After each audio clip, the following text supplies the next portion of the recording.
Sabon sarkin Zazzau. Ahmad Nuhu Bamali magajin gari ya zama sabon sarkin Zazzau. Ku danna mana subscribe sannan ku danna gararawa domin jin sababbin labaran kanmu. Sabon sarkin Zazzau Alhaji Ahmad Nuhu Bamali ya shiga fadar masarautar Zazzau bayan an naɗa shi a matsayin sarki na 19. Ɗazu da rana ne gwamnatin jihar Kaduna da ke Najeriya ta naɗa a matsayin sabon sarkin Zazzau. Ya maye gurbin mai martaba Dr. Shehu Idris wanda ya rasu ranar Lahadi 20 ga watan Satumba 2020 bayan ya kwashe shekara 45 yana kan mulki.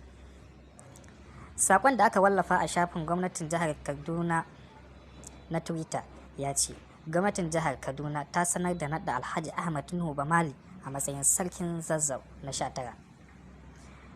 Alhaji Nuhu Bamali shine sarki na farko daga gidan Mallawa cikin shekara 100 da suka gabata.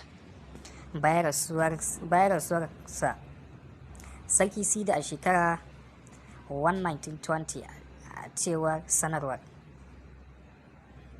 Ta kara da cewa Malam Nasiru El-Rufai wato gwamnan Kaduna Najeriya yana taya mai martaba Alhaji Nuhu Bamali kan naɗin nasa kuma ya yi masa fatan alheri ta zama lafiya a mulkinsa.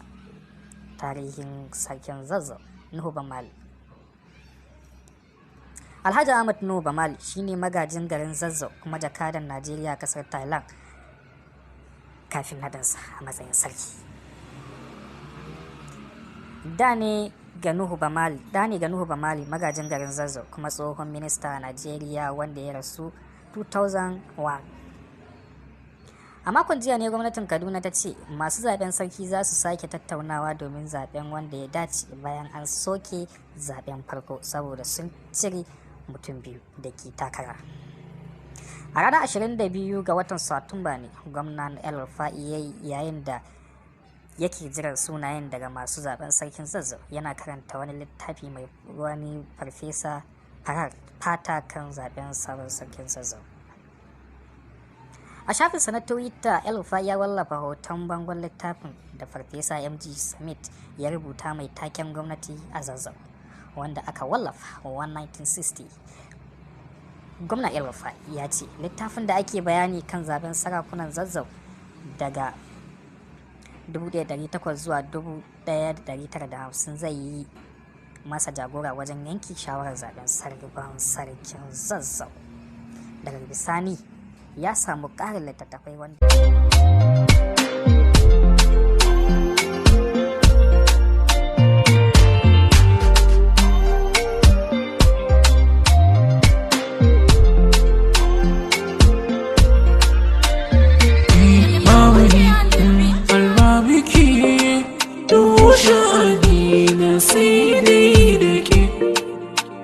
rayuwa ta da